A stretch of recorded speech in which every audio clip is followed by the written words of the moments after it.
Greetings, ladies and gentlemen, and welcome to Hyperdimension Neptunia Rebirth 3, the retranslation version. So in other words, I'm playing with the Japanese voices because honestly, Rebirth 3 does not have enough English voices to make the cutscenes very fun, and I would just be skipping too many of them. In addition, I will be playing the game in Japanese. Normally, I play Neptunia games in English because I genuinely think the English cast is better. However, Rebirth 3 is a case where I actually prefer the Japanese cast. I'm not sure why I like Rebirth 3's Japanese version more, but I do. So let's play a new game. I also got all the DLC. Come on.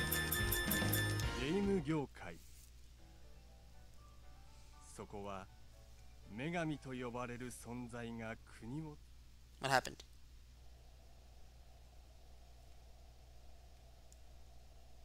Why did that skip? I have no idea.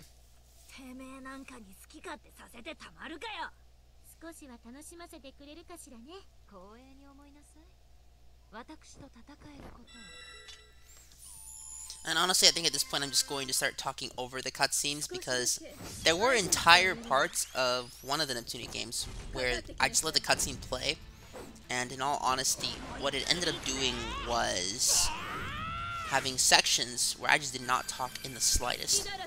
In addition, the way I will be handling this Let's Play will be similar to how I did the Sega Hard Girls game, wherein I'll just record one really long session, typically maybe hour or longer, and I will cut out all of the battles and cut that edited footage down into parts. That way, it's not too difficult to digest this content.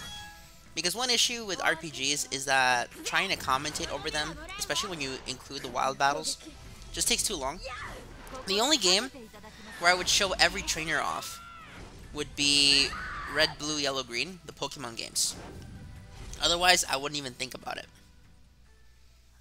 Anyways. Time to play some Neptunia. Why am I playing Neptunia? Because it's winter break! Which means...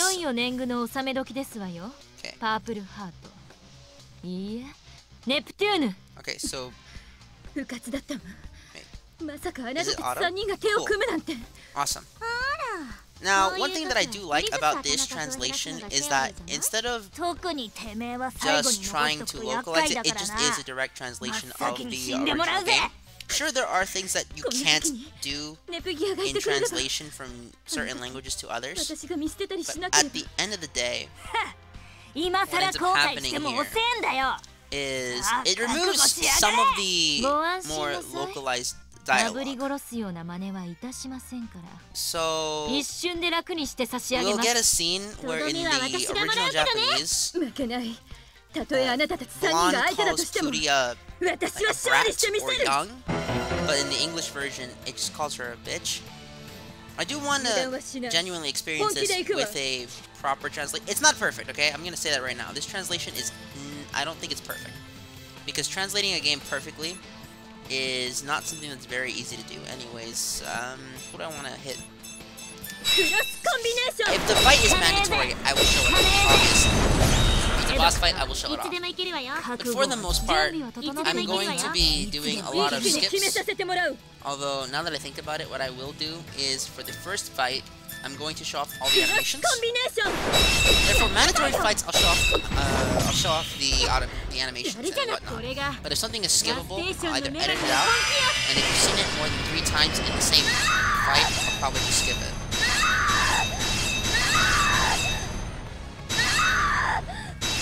That sounds really painful, I'm not gonna lie. I could have sworn I lowered the volume.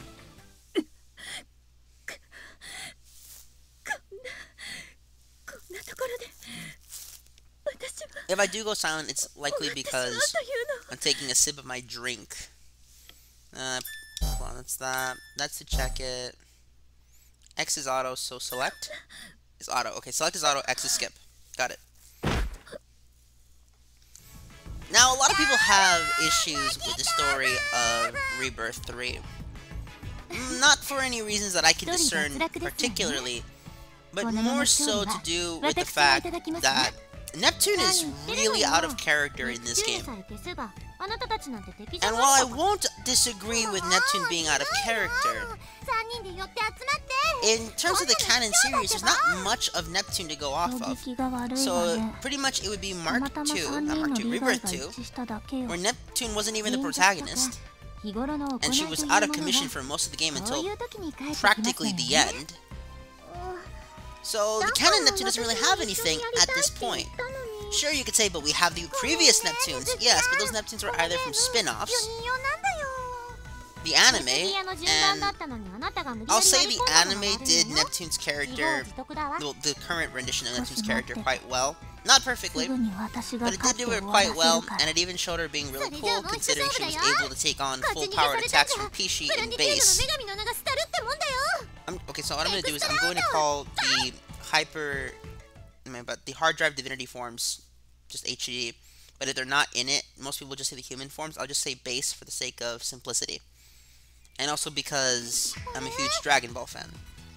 In addition, something else that's wrong with the story. Some people really don't like Plutia as the protagonist of this game. I want to point out that in the main series we have characters.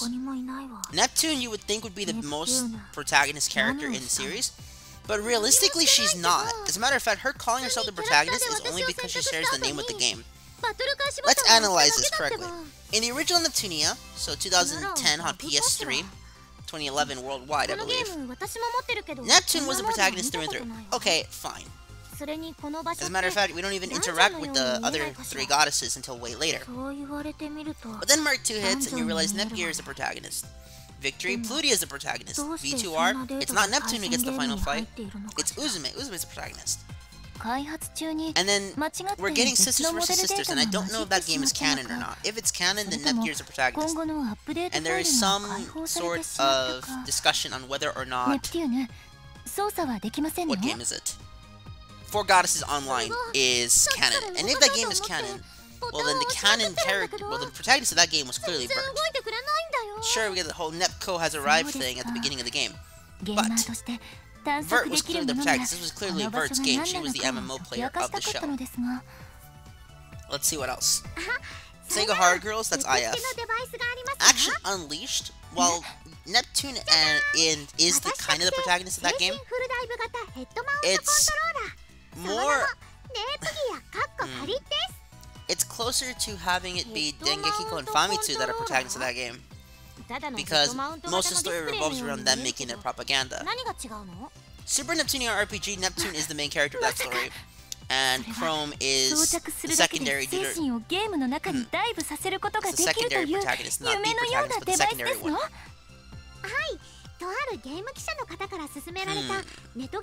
Also, some people really have issues with how they treat Nepgear in this game. I never really had an issue with it, and at the end of the day, I am a lot more tolerant of a lot of mischaracterization if I still think that the game is good. Now, if this was a TV show, I could understand more disdain for Rebirth's story, but given that Rebirth is the game itself, it's not, to me, it's not over the top. Although, in terms of whether I like the Rebirth 3 or Victory, I'm gonna say this. For the original game, Neptunia on PS3 and Rebirth 1, Rebirth 1 Plus, and Reverse, while I would say that arguably the best way to get into the series would be through Reverse, the Rebirth games are the most easily accessible for the time being, and I understand why a lot of people get in there. Now, my introduction to the Neptunia series was actually in Super Neptunia RPG, and then it was in V2R, then I went back to play the other games, and I don't mind the original Hyperdimension Neptunia. As a matter of fact, in the entire series, that one is still my favorite game. I know it's kind of an unpopular opinion, but I do think that the writing in the original Neptunia was really, really good. Whereas, say, the writing in all subsequent games, barring Mark II, and even then Mark II to me is not as good as the original Neptunia, sort of took a dip in quality, and then the quality went right back up as soon as V2 started. V2 had really good writing. I legitimately do have good things to say about that writing, and I will defend that writing. I'm gonna say this. I said this in the Action Unleashed gameplay, in the Action Unleashed Let's Play, but I'll say it here in case you didn't see that. I genuinely do prefer Neptunia as a game for its gameplay. I think it is a very fun turn-based RPG. A lot of people say it on the internet. I've seen some videos on the internet. I wouldn't say a lot of people, but I've seen videos on the internet saying that turn-based combat is outdated. I guess it's just the newer taste, right? People have less of a tolerance for it and want to be more in the action. And that's cool. I just personally, I've always been a fan of the turn-based RPG games. It's kind of what I grew up on. I grew up on Pokemon. I grew up on a lot of those RPGs as well. Final Fantasy IV was really good. That was a really good game, actually. Although I don't replay it that much anymore. And a few others are still really good. Brave by Default. That one I didn't grow up on. I already played that when I was older, but it's still a good game. It's still a good game. Whereas... Actually, I played Bravely Second and Lair first. Whereas, say... something along the lines of Action Unleashed, for example, or Crystar are not really my forte. Those are not the kind of games I would play. However, what I will say involving those games is that they are very fun games. They do get a bit grindy, though. You have to just go at it and at it and at it. There's a reason I ended the Action Unleashed Let's Play the way I did. I didn't feel like 100%ing the game. It's just the same thing over and over and over again. And don't get me wrong, that's the same holds true for a turn-based RPG. But a turn-based RPG to me just feels more tactful. Therefore, the fights to me are more, how should I say, mentally stimulating.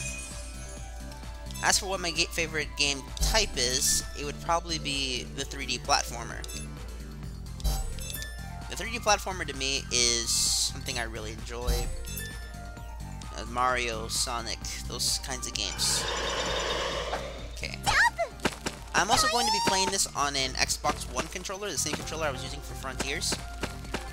Mostly because the Switch controller that I was using simply did not have it.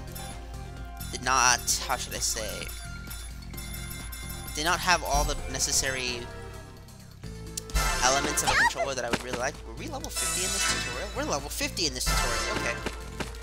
Also, as far as I'm aware, you don't get any levels or experience in this tutorial, so I'm going to be skipping a lot of the battles. I will be grabbing all the items, though, simply because those are very useful. I do like the music in Neptunia. Don't let anyone tell you otherwise. Although, now that I just finished playing Sega Hard Girls, maybe in August, I'm really missing that run button. I really am. I think that the run button was an excellent idea and should still be in this series. The fact that it's not a mainstay is, I wouldn't call it a crime, but it is something I noticed. The run button was very useful in that game.